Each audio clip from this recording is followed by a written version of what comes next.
When you grow up and move away from your childhood home, many of us find that we go through changes, very personal changes. But what if your change was of the deadly, hairy, and scary variety? What's that? You want to be scared? Come with me.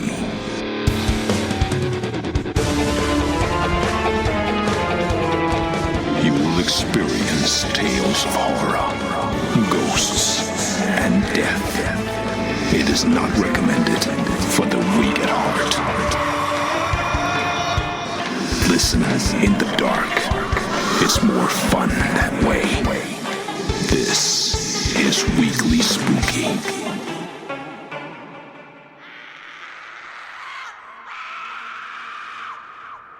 Hello, my spookies.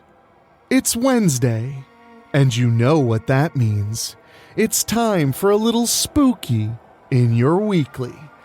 I'm your host and narrator, Enrique Couto, and we have quite the fun story for you tonight.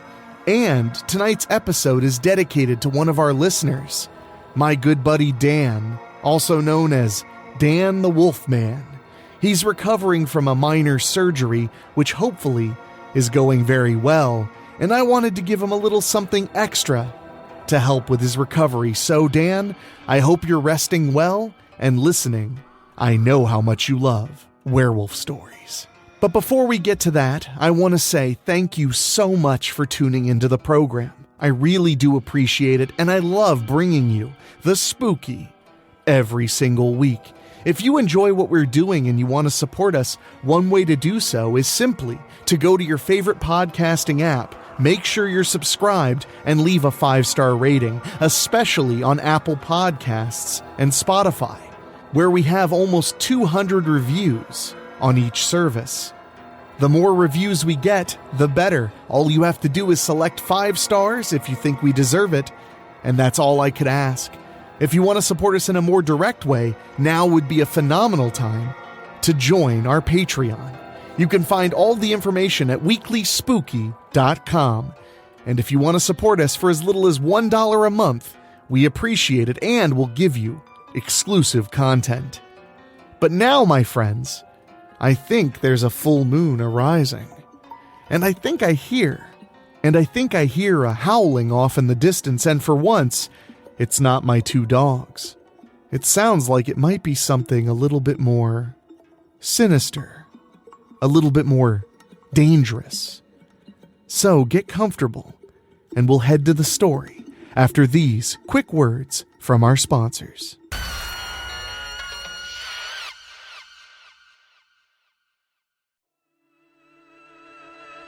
Wolf Rage by Rob Fields.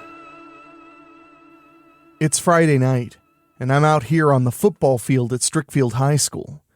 It wasn't too long ago I was entertaining people in Malibu, California, as they watched me strut my shit on the runway while posing in the latest fashions. Now I'm strutting my shit to the local crowds in Strickfield, Ohio, in a cheerleading uniform. Yeah, I was on top of the world. I'd made it. I had everything. And I lost it all. Just like that. My name's Danielle Boyd, which my friends usually shorten to Danny Boy. I left Strickfield after junior high was over, taking what little money I had and wearing only the clothes on my back. I was determined to get away from my parents and get to California any way I could. I got there by riding my thumb, and believe me when I say I had no problem getting rides. I didn't even have to show any of my goodies or perform sexual favors. Anyway, I made it to Malibu. Like I said, I had very little money. I was homeless. Here's some irony. When Mom and I had our last fight, she told me I'd never be able to get by on my looks alone. But that's exactly what I ended up doing. I wasn't homeless long before someone from the Inglewood Talent Agency approached me. No, I wasn't being tapped to star in movies, and damn sure not porn. No, I had the look the agent was looking for. So after going through all the formalities, they didn't care I was underage at the time, I ended up posing for magazine ads and appearing in commercials. It wasn't long before I became a runway model, posing in some really extravagant fashions. I didn't become rich, but I was making more than enough money to be able to eat, have fun, and come up with my share of rent once I started living with a few girls from the agency. We were living in a house at the ocean. I had it made. I really felt like I was going to be carefree and living the good life for as long as I wanted to. I always played by the rules when it came to the agency. I didn't drink or do drugs. I did what was asked of me and got paid great money. But she just knew something was going to go horribly wrong. Just looking around this football field now, I'm half naked and feeling my tits bounce as I'm doing the routines. I'm sure plenty of the male population are checking out my ass when I bend over. God, I fucking hate cheerleading. Hate it! I'm only doing it as a kind of meditation. You see, I have some serious anger issues. When the game's over, I'm in the shower and cleaning up. Then I get dressed and start walking back to the apartment that Darla Cantrell, my best friend, is sharing with me. Oh, my parents definitely know I'm back. They let me know on no uncertain terms I'm not welcome back home. Yeah, fuck my parents. My anger issues definitely started with them. My parents are constant Bible thumpers for the First Church of the Divine Power and just kept shoving their religion down my throat. They'd even yell at me for the stupidest shit. They'd make me dress up in the shittiest clothes, and they'd drag me to church as much as possible. My parents hated all the looks people gave me. I guess I made any clothes look good, and my parents accused me of being a flirt, a slut, or a harlot because of it. The day came when they told me I was going to marry the evangelist's son and be his loyal wife. Oh, that was the last fucking straw. My anger built up so much over the years that I finally couldn't take my parents anymore and totally lost my shit. That was when I grabbed the handyman's hammer and started smashing anything in that church I could. I never knew I could get that angry, but goddamn did releasing it just feel exhilarating. When I finished, I walked right out of that church and left for Malibu that very night. When Mom told me before that I'd never make it on my looks, I told her to just watch me. In fact, Mom was quick to tell me that again when she saw I was back in Strickfield. So, here I am, living the poor life again. But I'd rather be living the poor life than living with my parents. I'd rather live my life for me. Do I sound selfish and conceited? Well, you try living with my parents then. Speaking of whom, their van just pulled up beside me. I keep walking, but they're driving to a crawl. I tell them to leave me alone, but they keep telling me I'm a Jezebel who turned her back on God when I walked out on them. Now I know they were at the game and saw me cheerleading.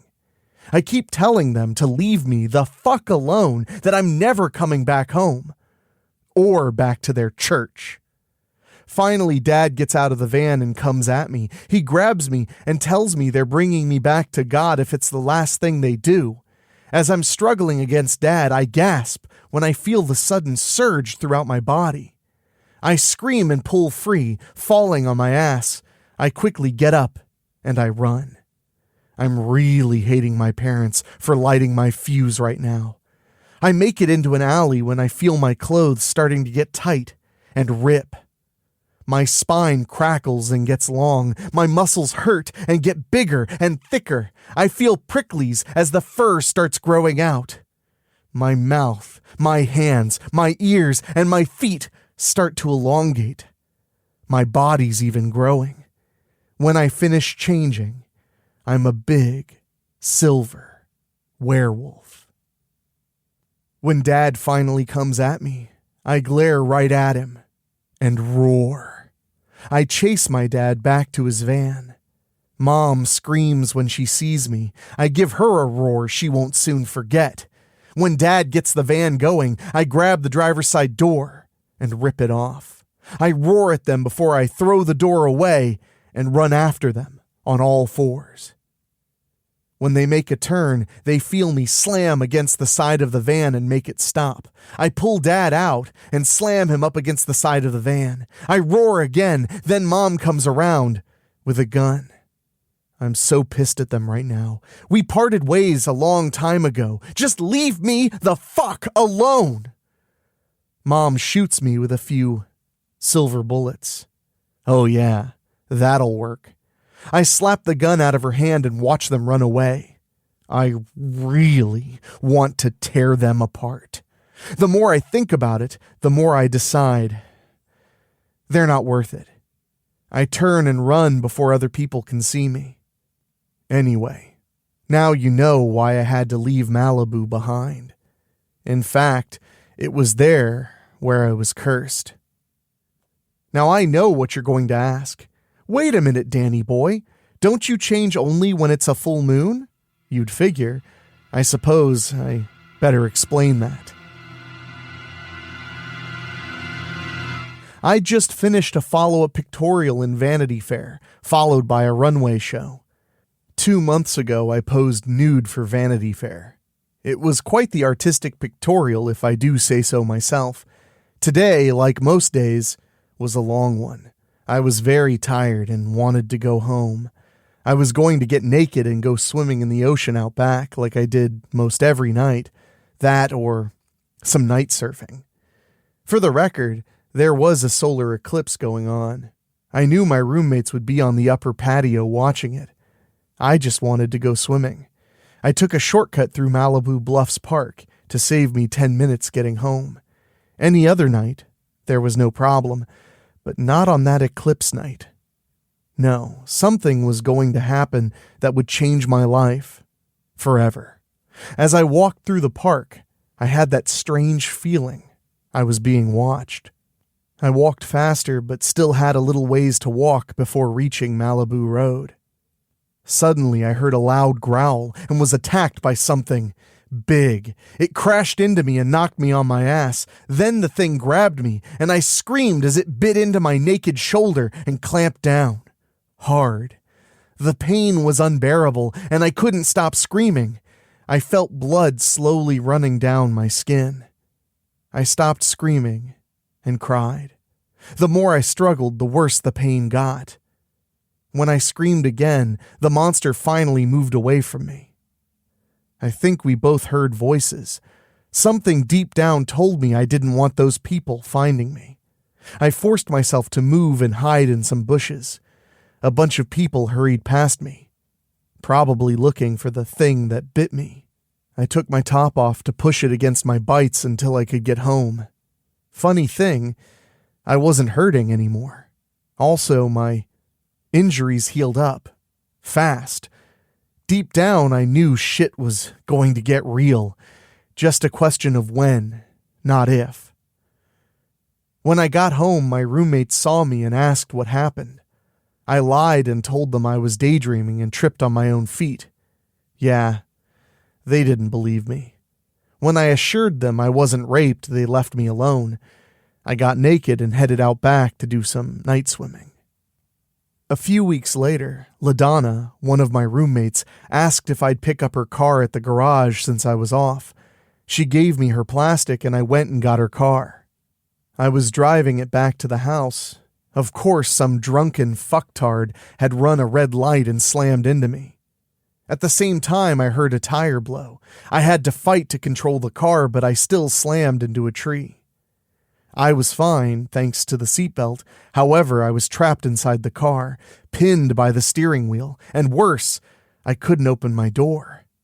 I got scared fast when I saw smoke coming out from under the hood and knew the engine was on fire. This car was going to explode. First, I was bitten by whatever that thing was. Now I was trapped in LaDonna's car. That's 2 nights and 2 weeks I was in situations where I felt like I was going to die. But now I knew I was completely fucked.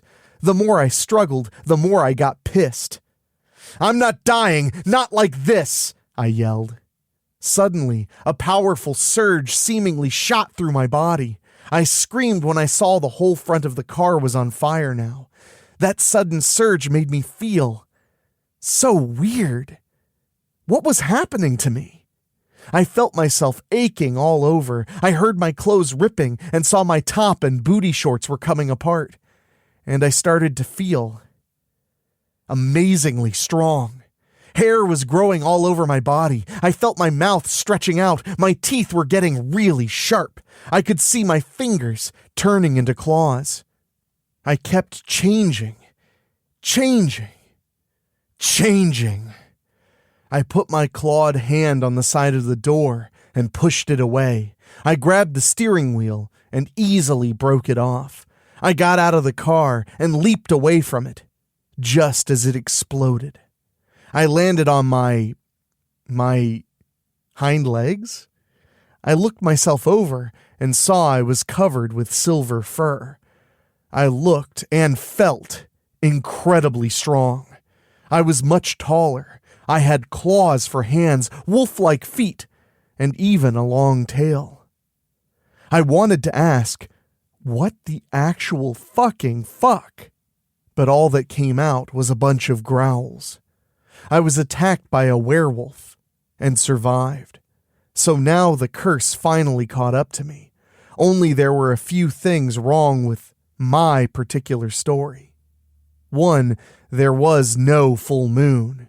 2, I could think for myself, not like a beast.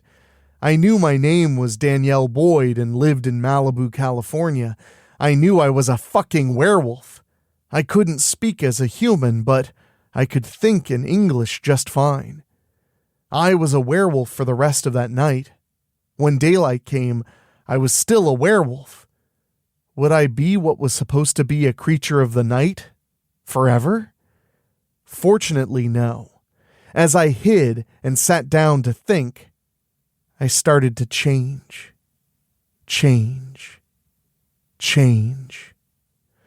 I was Danielle Boyd again, and completely naked.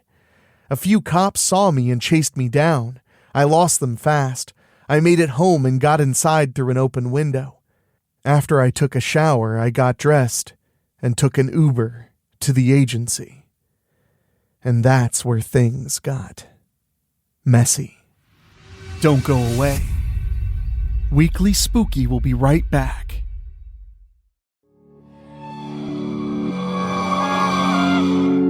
I was modeling some new designer swimwear. The photographer, Kendall Boswell, was a real asshole who liked biting and snapping at everyone.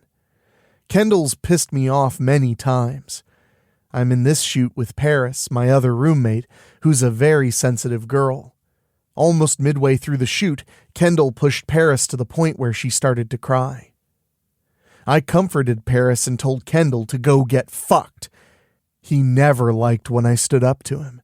He quickly put the camera down, then he lashed out, slapped me, and told me to start knowing my place. Oh, did I ever see red, and that sudden surge hit me like lightning. Kendall got scared quick and pissed his pants when he saw me changing. I felt the pain when I changed. Soon, I was a werewolf again. Just like before, I was fully aware of everything, including the fact that I was still seeing red. I grabbed Kendall and lifted him off the floor. He screamed and shrieked like a little girl. I wanted to yell, "Fuck you!" but all that came out was a loud roar. I heard Paris scream and looked to see her hands were covering her mouth and her eyes were wide open. I dropped Kendall, who got up and ran away like his ass depended on it. I turned to tell Paris not to be scared. I just couldn't speak English, only growl and snap. I held up my clawed hands to tell Paris to calm down, but she screamed again. Then the security guards were coming. I turned and escaped, running on all fours. I crashed through a window and dropped to the alley below. It was still daytime. More people saw me and screamed. I turned and ran. I kept running until I got back to the house. I crawled in through a window and sat in a corner. I needed to think, As time passed, I was calming down and relaxing to where I could change back to my human form again. Like before, I was completely naked. Being honest, I love my body. Before this shit happened, I'd catch hell from Paris and LaDonna for walking around the house naked.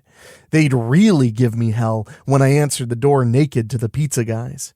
I didn't care. I feel free when I'm naked. Besides, pizza delivery boys know what naked females look like, right?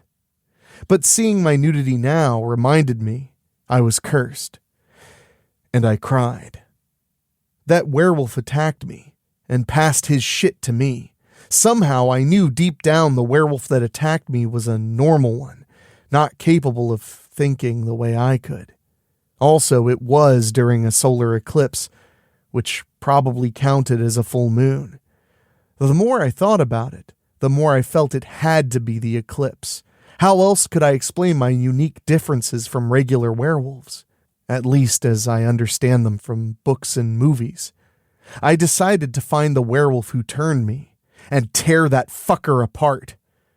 I waited until the next full moon and went back to Malibu Bluffs Park. I hung around there and waited. Then I saw I was still human, which meant I did not change during a full moon. Was being cursed under a lunar eclipse really that big of a deal? Shows how much I know about things like werewolves. And I fucking hate horror movies. Suddenly, the monster shot out of the bushes and attacked me. After we rolled around, I got up and faced the fucker. Oh, I was pissed. I was fighting mad. I gasped when the powerful surge hit me, and the other wolf watched as I changed. When I was finished, I roared and attacked. At first, I was fighting like an animal. Then I remembered I could actually think. So I used my skills that I learned on the streets and started kicking the other werewolf's ass. I relished every bit of this. I was going to rip that other wolf into as many pieces as I could. Unfortunately, that didn't happen. Those people showed up again, and they had shotguns.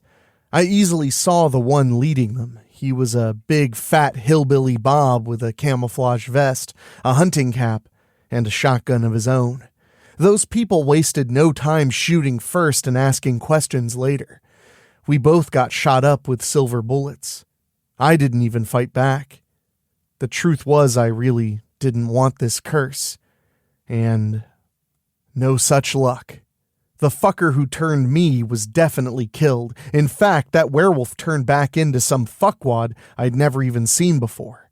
Me, I suddenly sat right up. I was still a werewolf, and all the silver bullets were popping right out of me. Seriously? When I stood up, the hunters and I had a brief stare down before I surprised them. I moved my hand to my shoulder and acted like I was brushing dirt off it. Then I raised both my middle fingers to them and ran off to quickly leave them behind. That was it. That was the end of Malibu for me. I couldn't stay there anymore. Especially with those hillbilly Bobs and Bessies who hunted my kind being around like that. Okay, silver bullets couldn't kill me, and I wasn't waiting around for those trigger-happy fuckers to find something that would. But what hurt more was that Paris was scared of me, so I couldn't live at the house with her and LaDonna anymore. Plus, other people had seen me change. My dream life in Malibu was fucked. I was fucked. After I got dressed, I left my final share of the rent on the kitchen table with a note saying goodbye and walked out for the last time. All I had was the money I had on me and the clothes on my back. The only place I could go was back to Strickfield. As before, I walked and rode my thumb.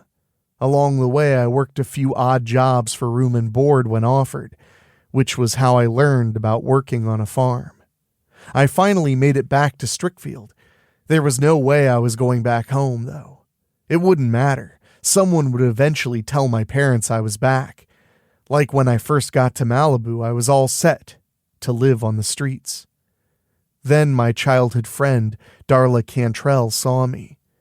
I kept in touch with her since leaving Strickfield. She was my best friend and I couldn't just shit on her. I didn't want to tell her I was homeless. I could never get anything past Darla, though.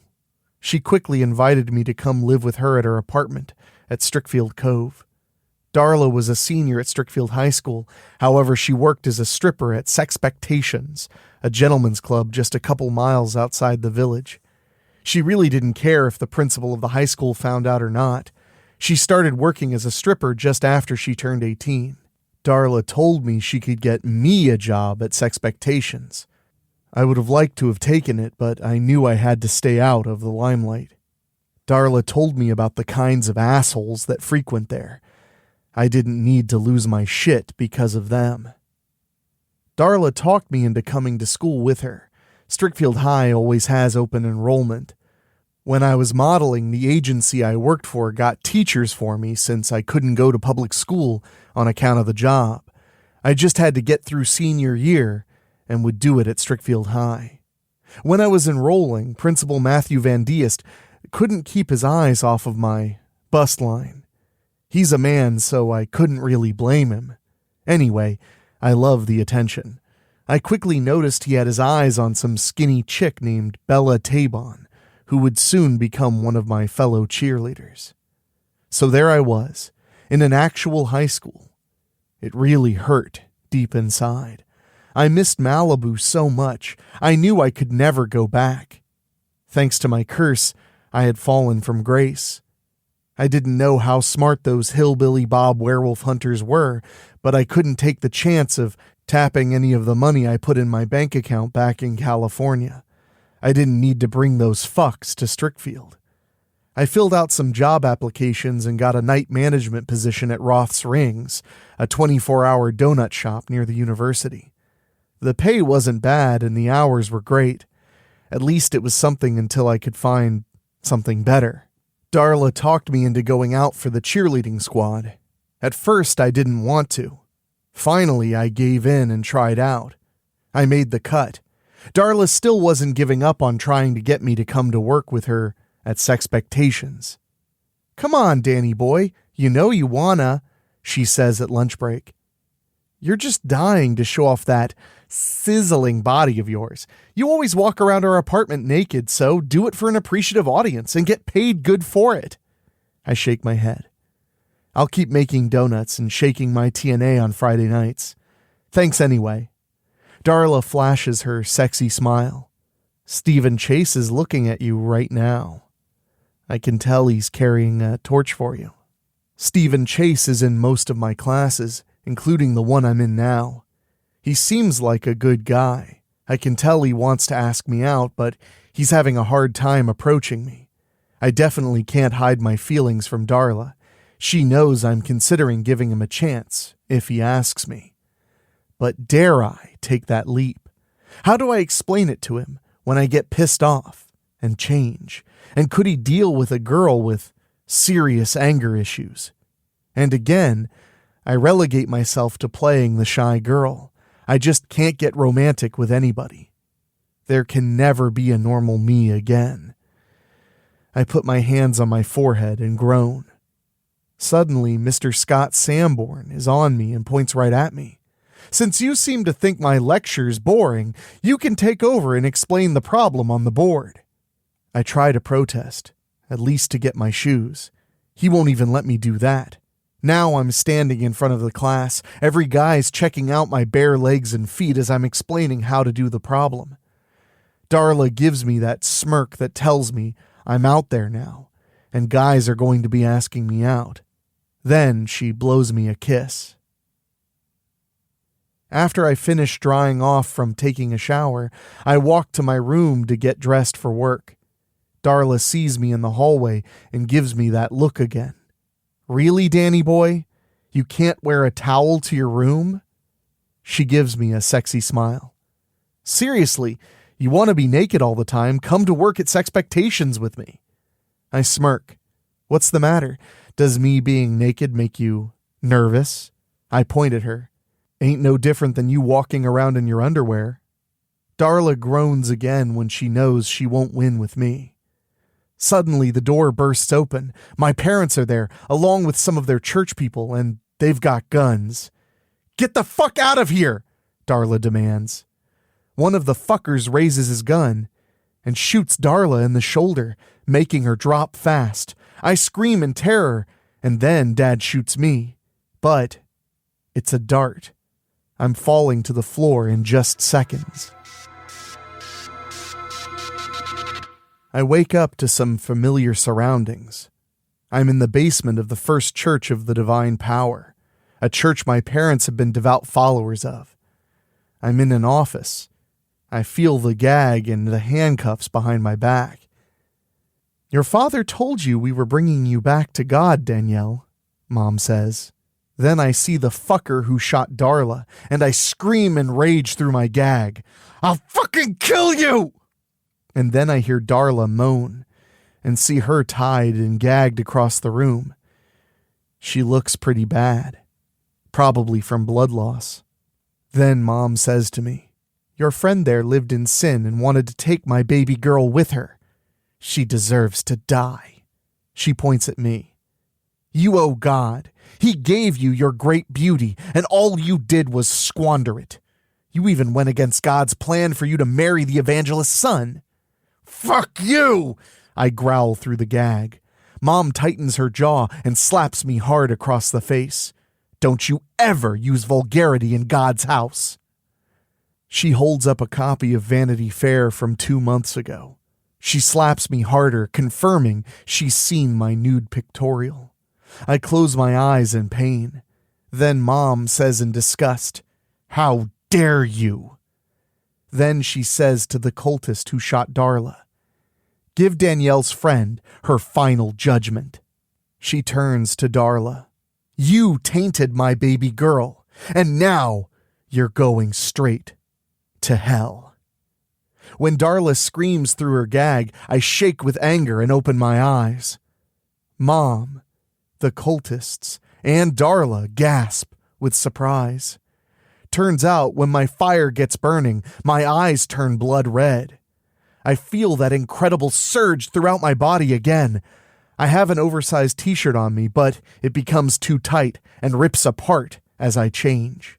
The handcuffs break on both shackles. When I stand up, the cultist who shot Darla shoots me in the face. I want to scream at him, but all that comes out are angry roars. The bullet pops out of my face, and I heal up fast. I grab the bastard's gun and break it. Then I hit him hard enough to send him through the wall. Now I turn to Mom, to see her shaking all over. She makes the sign of the cross as she utters, "Oh God in heaven, Danielle, oh my baby." My fire is a raging inferno. All I see is pure red. To think these fuckers were spying on me the whole time. Mom and Dad knew everything I was doing in Malibu with the exception of getting cursed.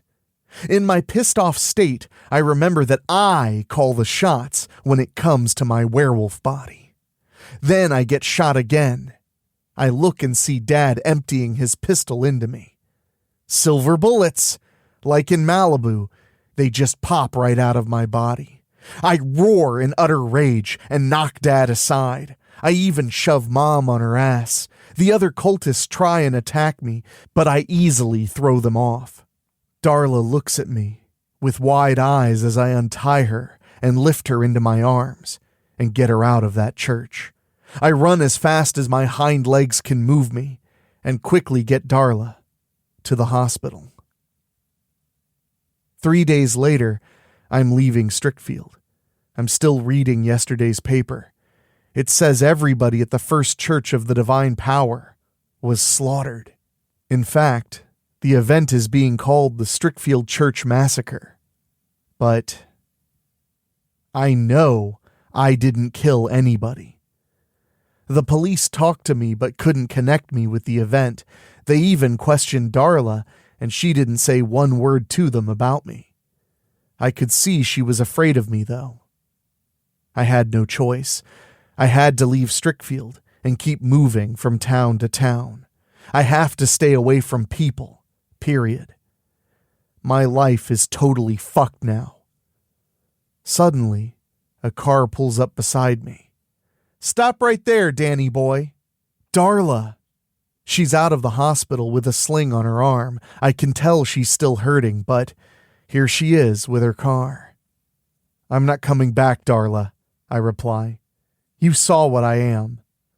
Darla gets out of her car and comes to me. "You didn't kill those people. I was there with you." I shake my head, but I can't prove it wasn't me. "So you're gonna run?" Darla snaps. "You're gonna take the blame? Bullshit!" She shoves me. "You're coming home with me, and we are gonna figure out the truth together." "But I'm a monster, Darla," I remind her. Darla growls and shoves me again. "So fucking use it! Find the fuckers who did the massacre! Clear your name! Stop fucking running away, Danny boy! You're stronger than this." When Darla hugs me, I know I can't run from her. Darla truly is my dearest friend. I agree to return to Strickfield with her. We have to solve the Strickfield Church massacre, which means I'll be back to share more of my exploits with you fine people. But until then, ta-ta. An oddly touching, yet hair-raising tale to say the least, and I certainly enjoyed that one. Anytime we get to go back to Strickfield and have a little hairy, scary good time, I'm okay with. And I hope you enjoyed that, my good buddy Wolfman Dan. Keep on resting and recovering, and we'll be talking real soon. Hey, when you're a friend of Weekly Spooky, when you're a friend of mine, I try to do what I can to cheer you up a little bit. And I hope everybody's doing very well this week. We have a lot of cool things coming right up here at Weekly Spooky, including a mini-series next month that I know you're going to enjoy. So keep your eyes out for that and make sure you're subscribed to the podcast so you never miss a single update. Also, you may have noticed the last few Fridays I've been publishing Edgar Allan Poe stories. I hope you give them a listen if you love classic terror as much as I do. And I want to say an extra special thank you to our Patreon backers. You guys keep the show going, even as listenership kind of bounces around in the summertime before our big October season. And an extra special thank you to our Patreon podcast boosters, folks who pay just a little bit more to hear their names on the show, and they are Bobbletopia.com, where you can get 10% off with code WeeklySpooky, Megan Hua, Julia Kirsch, Brent McCullough, Gino Lyons, Steve King, Karen Weemet, Jack Kerr, and Craig Cohen. Thank you all so much, and if you want to hear your name on the end of every Weekly Spooky, just go to weeklyspooky.com, click on Patreon, and select any tier, $15 or higher. But now, my friends, I need to get out of here and get ready for our next big show. So until then, my friends, stay safe, stay well, and for myself, for our executive producer Rob Fields, our producer Dan Wilder, and our composer Ray Mattis, I will talk at you next time. Thank you so much. Thank you for listening. Make sure to find your way back next week. But for now, you are safe. Trust me.